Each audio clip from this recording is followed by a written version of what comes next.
عبادت کی ایک روح بتائی حضور نے، لب لباب کہیے اس کا، وہ کیا ہے؟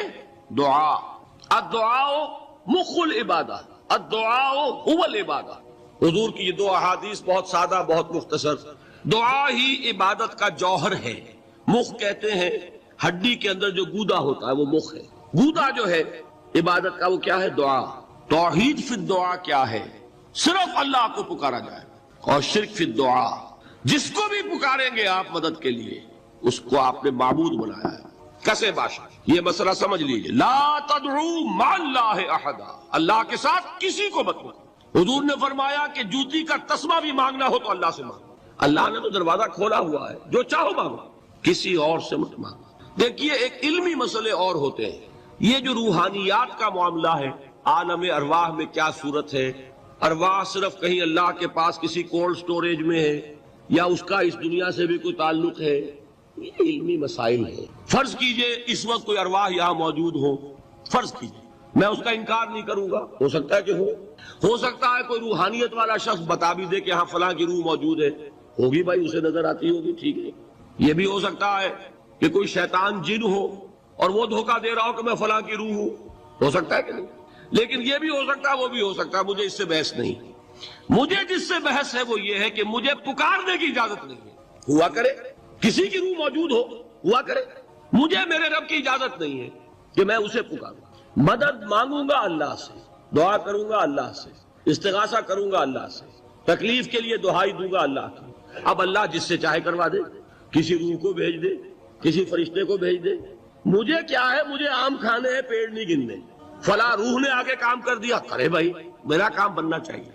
اور فرشتہ آ گیا، اس نے کام بنا دیا، کرے، مجھے کیا غرض ہے اس سے؟ میرا کام بننا چاہیے۔ میرا مسئلہ یہ ہے کہ مجھے پکارنا ہے صرف اللہ۔ اللہ کو اس کی بھی قدرت ہے کسی کو نہ بھیجے، نہ کسی روح کو بھیجے، نہ ملائکہ کو بھیجے، بغیر کسی کے جو چاہے کر دے۔ اللہ کا مرضی ہے، وہ چاہے کسی روح کو بھیج دے، کسی فرشتے کو بھیج دے، مجھے اس سے غرض ہی کوئی نہیں۔ مجھے تو اپنی تکلیف کا دور ہونا مطلوب ہے، اس کے لیے میں پکاروں گا۔ سمجھ رہے؟ دیکھیے میں سادہ ترین کر رہا ہوں مسئلہ۔ عبد القادر جیلانی کی روح یہاں ہے یا نہیں، حضور کی روح انور یہاں ہے یا نہیں، یہ تو علمی مسئلہ ہو گیا نا۔ یہ فرشتے یہاں ہے کہ نہیں، کوئی اختلاف ہے؟ میں پکار سکتا ہوں اسے کہ بھائی ذرا میرا کام کر دینا۔ یہ کروں گا تو شرک۔ موجود ہے کرامن کاتبین ہے کہ نہیں؟ موجود ہونا نہ ہونا یہ مسئلہ علمی۔ جو اصل میں شرک سے متعلق مسئلہ ہے وہ یہ ہے کہ پکارنے کی اجازت نہیں۔ دیکھیے حضور کی ایک حدیث ہے، اور یہ ایک ہمارے لیے خوشخبری ہے۔ آج 8واں دن ہے، آپ اپنی نیند کی قربانی دے رہے ہیں، آ رہے ہیں، سن رہے ہیں۔ یہ حدیث بھی سن لیجئے، بشارت والی حدیث ہے۔ مجتمع قوم فی بیت من بیوت اللہ، نہیں جمع ہوتے کچھ لوگ اللہ کے گھروں میں سے کسی گھر میں۔ اس کا مصداق اول تو مسجد ہوگی، لیکن تقریباً تمام محدثین نے مانا ہے کہ صرف مسجد تک محدود نہیں ہے، سب گھر اللہ کے ہیں، یہ جگہ کس کی ہے؟ تو عام ہے یہ چیز، لیکن مسجد کا ہوگا تو وہ مصداق اول ہو جائے گا۔ مجتمع قوم فی بیت من بیوت اللہ یتلون کتاب اللہ ویتدارسونہ بینہم، کام کیا کر رہے ہوں کہ اللہ کی کتاب پڑھ رہے ہوں، وہ سمجھ رہے ہوں، سمجھا رہے ہوں، تو کیا ہوتا ہے؟ الا نزلت علیہم السکینہ، ان پر اللہ کی طرف سے سکینت کا نزول ہوتا ہے۔ وغشیتہم الرحمہ، رحمت خداوندی انہیں ڈھانپ لیتی ہے۔ وحفتہم الملائکہ، فرشتے ان کے گرد گھیرا ڈال لیتے۔ وذکرہم اللہ فی من عندہ، اور اللہ ذکر کرتا ہے ان کا ملائکہ مقربین کی محفل میں۔ دیکھو تم کہتے تھے یہ انسان بڑا گھٹیا ہے، میرے وہ بندے اس وقت میرے گھر میں جمع ہے صرف میرے کلام کو سمجھنے کے لیے۔ اللہ فخر کرتا ہے، ذکر کرتا ہے اللہ۔ والذین آمنوا اشد حبا للہ، جو حقیقتاً مومن ہے، جو واقعتاً ایمان کا رمز آشنا ہو گیا ہے، وہ سب سے زیادہ محبت کرتا ہے اللہ کے ساتھ۔ یہ اشد حبا للہ، یہ عبادت کا وہ باطنی روح والا پہلو۔ اب ذرا آئیے سورہ زمر سے آگے چلیے۔ سورہ مومن کی میں صرف ایک آیت کا حوالہ دوں گا، وہ یہاں پر تباہ شدہ نہیں ہے، کیونکہ وہ میری گفتگو میں اس وقت اصل فوکس میں وہ پوائنٹ نہیں ہے، لیکن یہ کہ اس کو ضمن نوٹ کر لیجئے، کیونکہ حدیث میں آتا ہے کہ الدعاء مخ العبادہ، الدعاء هو العبادة، دعا جو ہے وہ عبادت کا اصل جوہر ہے، بلکہ اس سے بھی آگے بڑھ کر دعا ہی اصل عبادت ہے۔ جس کو آپ پکارتے ہیں وہی آپ کا معبود ہے، جس کو آپ نے مشکل کشا سمجھا ہے وہی آپ کا معبود ہے، جس کو حاجت روا مانا ہے وہی آپ کا معبود ہے۔ یہ ہے وہ دعا کا پہلو۔ اس دعا کے ضمن میں اگرچہ قرآن مجید میں دوسرے مقامات پر لا تدعوا مع اللہ احدا، دیکھو اللہ کے سوا کسی اور کو مت پکارنا، اللہ کے ساتھ کسی اور کو شامل نہ کر دینا، یہ شرک فی الدعا ہے۔ لیکن مضمون کی مناسبت دیکھیے کہ سورہ مومن کے جو سورہ زمر کے متصل بعد آتی ہے، اس میں ایک تو وہ آیا مبارکہ دعا کے موضوع پر، وہ اہم ترین آیت ہے قرآن مجید کی، اور جمعوں کے خطبوں میں آپ نے بارہا سنی ہوگی، قال ربکم ادعونی استجب لکم ان الذین یستکبرون عن عبادتی سیدخلون جہنم داخرین۔ تمہارے رب نے یہ فرمایا ہے پکارو مجھے، مانگو مجھ سے، میں تمہاری دعائیں قبول کروں گا۔ اور چونکہ دعا ہی عبادت ہے لہذا فرمایا وہ لوگ جو بربنائے استکبار میری عبادت اور مجھ سے مانگنے سے ابا کرتے ہیں انہیں ذلیل و خوار ہو کر جہنم کا ایندھن بننا پڑے۔ تو اللہ کو پکارو، اللہ سے مانگو۔ لیکن یہ کہ اس سورہ زمر کے ساتھ جو اس کا ربط و تعلق ہے وہ واضح ہوتا ہے آیات نمبر 65 اور 66 میں۔ یہ آیت نمبر 60 تھی جو ابھی میں نے آپ کو سنائی۔ آیت نمبر 65 ہے هو الحی لا الہ الا ہو فادعوہ مخلصین لہ الدین۔ دیکھیے وہی لفظ یہاں، وہ اللہ ہے، وہ زندہ جاوید ہستی کے جس کے سوا کوئی معبود نہیں، بس پکارو اسے، اس کے لیے اپنی اطاعت کو خالص کرتے ہو۔ اگر دعائیں کرتے رہو اور اخلاص فی الاطاعت نہیں ہے، دعائیں تمہارے منہ پر دے ماری جائیں۔ یہ دعا کوئی میکینیکل پروسیس نہیں۔ یہ جو آج بہت سے لوگ سوال کرتے ہیں کیا وجہ ہے ہماری دعائیں قبول نہیں ہوتی، پہلے لوگوں کی دعائیں قبول ہوتی تھی۔ نبی اکرم صلی اللہ علیہ وسلم نے اس کی وضاحت کر دی۔ آپ نے نقشہ کھینچا کہ ایک شخص ہے جو بہت دور سے سفر کر کے حرمین پہنچا ہوا ہے، ملتزم سے چمٹا ہوا ہے، یا جبل نور پر ڈھینگا مشتی کر کے اوپر پہنچا ہوا ہے، سب سے اوپر پہلوان قسم کا آدمی، اور اس نے ہاتھ اٹھائے ہوئے ہیں، پکار رہا ہے اللہ، رجلا اشعث اکبر یطیل السفر، بڑا لمبا سفر کر کے آیا ہے، کپڑے غبار آلود ہیں، بال گردے سے اٹے ہوئے ہیں، یمد یدیہ الی السماء، اور اپنے دونوں ہاتھ آسمان کی طرف پھیلا رہا، یا رب یا رب، وَأَنَّا يُسْتَجَابُ لِذَلِكَ، اس شخص کی دعا کیسے قبول ہو؟ وَمَطْعَمُهُ حَرَامٌ وَمَلْبَسُهُ حَرَامٌ وَغُذِيَ بِالْحَرَامِ، حالانکہ اس کا کھایا ہوا حرام کا ہے، اس کا پہنا ہوا حرام کا ہے، اس کا جسم حرام سے بنا ہے، حرام غذا سے تلو تف بنایا ہوا ہے، یہ چیز اس کی دعا کے لیے ایک حجاب بن گئی ہے۔ کیسے ہو؟ فَأَنَّا يُسْتَجَابُ لِذَلِكَ، ایسے شخص کی دعا قبول ہو تو کیسے؟ آپ کو کتابیں ملیں گی، دعا کی قبولیت کے مقامات کون کون سے ہیں، دعا کی قبولیت کے اوقات کون کون سے ہیں، یہ ساری چیزیں جمع ہو گئی۔ اس سے زیادہ متبرک مقام کوئی، اس سے زیادہ مقدس مقام کوئی ہوگا؟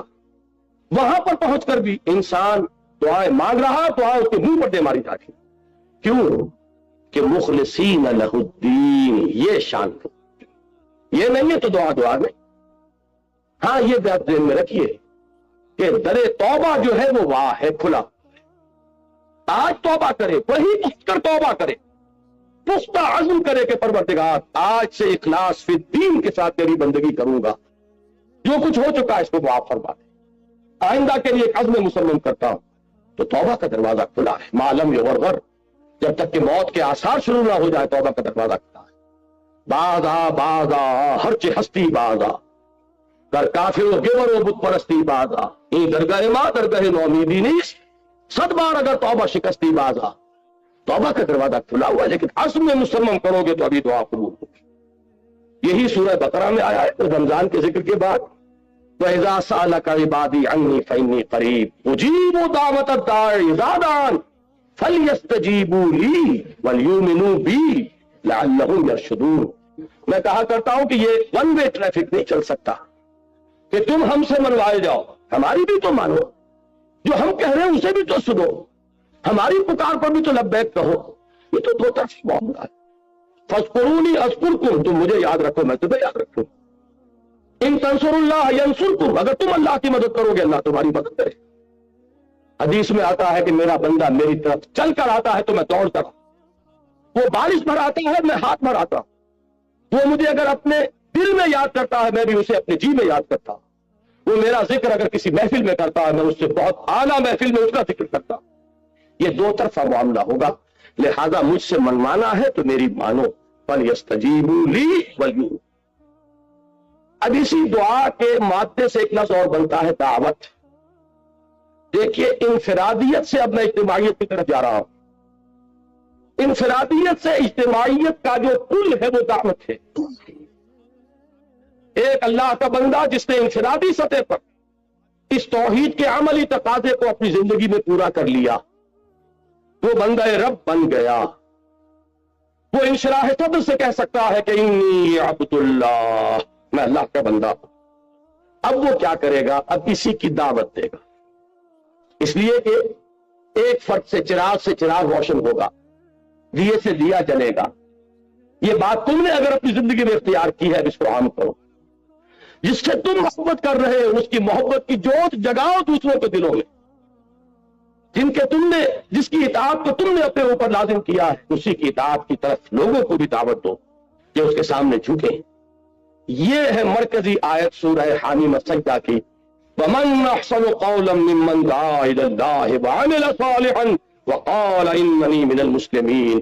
اس شخص سے بہتر بات اور کس کی ہوگی جو اللہ کی طرف بلائے اور اس کا اپنا عمل درست ہو. یہ نہیں ہے. یہ سورہ بقرہ میں یہودیوں کے بارے میں فرمایا گیا أَتَأْمُرُونَ النَّاسَ بِالْبِرِّ وَتَنْسَوْنَ أَنفُسَكُمْ وَأَنْتُمْ تَتْلُونَ الْكِتَابَ فَلَا تَعْقِلُونَ. کیا تم لوگوں کو نیکی کی دعوت دیتے اور اپنے آپ کو بھول جاتے ہو؟ حال ہے کہ تم کتاب پڑھ رہے ہو تو کیا تم عقل سے کام نہیں لیتے؟ یہ ان کا طرز عمل تھا جو بدقسمتی سے آج ہم نے بھی اپنایا. لیکن یہ کہ اصل میں دعوت کا مقام آتا ہی اس کے بعد ہے کہ خود اللہ کے بندے بنو، کہو کہ میں ہوں اللہ کا فرمانبردار اور اب لوگوں کو دعوت دو. وَمَنْ أَحْسَنُ قَوْلًا مِّمَّنْ دَعَا إِلَى اللَّهِ وَعَمِلَ صَالِحًا وَقَالَ إِنَّنِي مِنَ الْمُسْلِمِينَ. یہ ہے سورہ حامیم السجدہ کی مرکزی آیت. اب اس دعوت کا ہدف کیا ہے؟ یہ ہے میری گفتگو کا اہم ترین حصہ. اس دعوت کا ہدف کیا ہے؟ کیا صرف کچھ نمازیں پڑھنے والوں کی تعداد زیادہ کر دینا؟ کیا صرف کچھ داڑھی والوں کی تعداد کا تناسب معاشرے میں بڑھا دینا؟ کیا شے؟ یقیناً جب اسلامی دعوت ہوگی تو اس سے یقیناً نماز پڑھنے والوں کی تعداد زیادہ ہوگی. جو بھی اس دعوت کو قبول کریں گے وہ اتباع سنت میں حضور صلی اللہ علیہ وسلم کی سنت کی پیروی کرتے ہوئے داڑھی رکھیں گے. لیکن کیا یہ اصل ہدف ہے؟ اس لیے کہ ہر کوشش کو آپ ایسس کرتے ہیں ہدف کے حوالے سے. ٹارگٹ کیا ہے؟ جانا کہاں تھا؟ مقصود کیا ہے؟ منزل کیا ہے؟ اس کے اعتبار سے اسسمنٹ ہوگی کہ کچھ آگے بڑھے کہ نہیں بڑھے. وہ قدم ہمارا آگے بڑھ رہا ہے یا مارک ٹائم کر رہے ہیں جگہ پر کھڑے ہوئے. حرکت تو ہے لیکن کوئی فاصلہ طے نہیں ہو رہا. یہ سارا اصل میں with reference to the goal جو بھی آپ کا ہدف ہے. ہدف کیا ہے اس دعوت کا؟ وہ ہے جو سورہ شورى کی یہ آیات 13 تا 15 جو اس موضوع پر قرآن مجید کا ضربہ سلام ہے. شرع لکم من الدین، تمہارے لیے بھی مقرر کیا ہے دین میں سے یا دین کے بارے میں. یہ دونوں ترجمے ہو سکتے ہیں لیکن نتیجے کے اعتبار سے کوئی فرق واقع نہیں ہوگا مفہوم میں. اب اتنا وقت نہیں ہے کہ میں ان کی باریکیوں میں جاؤں. کیا چیز مقرر کی ہے؟ وہی ما وصى به نوحا، جس کی وصیت کی تھی اللہ نے نوح کو علی نبینا علیہ الصلوۃ والسلام.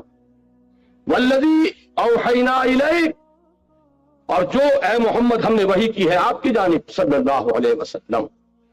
وما وصینا به ابراہیم وموسیٰ وعیسیٰ، اور جس کی ہم نے تاکید کی تھی ابراہیم کو اور موسیٰ کو اور عیسیٰ علی نبینا علیہ الصلوۃ والسلام. اب وہ ہے کیا؟ ان اقیموا الدین ولا تتفرقوا فیہ، دین کو قائم کرو. یہ دین ایک اجتماعی نظام کی حیثیت سے پوری اجتماعی زندگی پر غالب ہے۔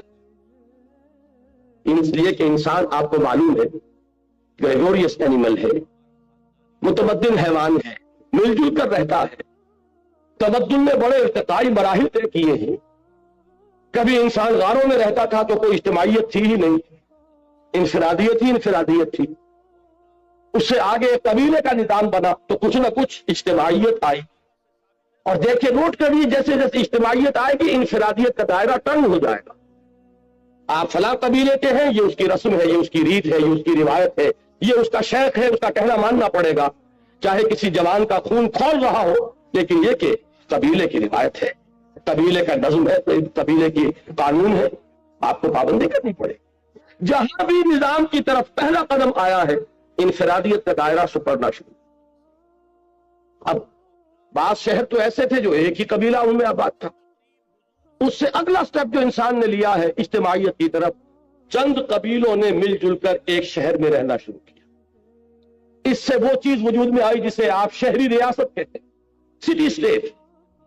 اس لیے کہ جب چند قبیلے رہیں گے تو ایک تو ان کا اپنا اپنا یونٹ ہے، ان کے اپنے رسوم ہیں، رواجات ہیں، ان کی اپنی روایات ہیں، لیکن یہ کہ جو انٹر ایکشن ہوگا ان کے مابین، اس کے لیے کچھ نہ کچھ طے کرنا پڑے، کچھ نہ کچھ اصول ہوں گے، وہ لکھے ہوئے ہوں یا نہ ہو اس سے کوئی فرق واقع نہیں ہوتا، لیکن کچھ نہ کچھ ایک دستور جو ہے وہ بالکل ایک ابتدائی اور پریمیٹو فارم میں وہ پیدا ہو جائے گا، جبکہ دو قبیلے ایک جگہ پہ۔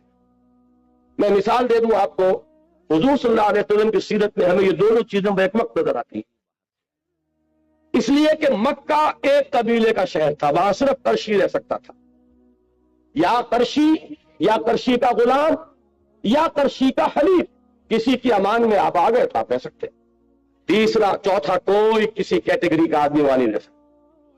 وہ تھا ایک قبیلے کا شہر، تمدن کے اعتبار سے یہ زیادہ پریمیٹو تھا۔ مدینہ منورہ 5 قبیلوں کا شہر تھا، تمدن کے اعتبار سے ایک سٹیپ فارورڈ، اس لیے کہ 3 قبیلے یہود کے آباد تھے، بنو نذیر، بنو قینقاع، بنو قریظہ، اور 2 تھے اصل عرب قبائل جو یمن سے آ کر آباد ہوئے، اوس اور خزرج۔ اب ظاہر بات ہے کہ ان کے مابین کچھ نہ کچھ طے ہوگا، قبیلے کا اپنا نظام تو چلے گا اپنی روایات کے مطابق، لیکن یہ کہ آپس میں معاملہ ہوگا تو کیسے ہوگا، کچھ نہ کچھ بات طے کرنی ہوگی۔ اور یہ بات شاید عجیب لگے بہت سے حضرات کو جن کے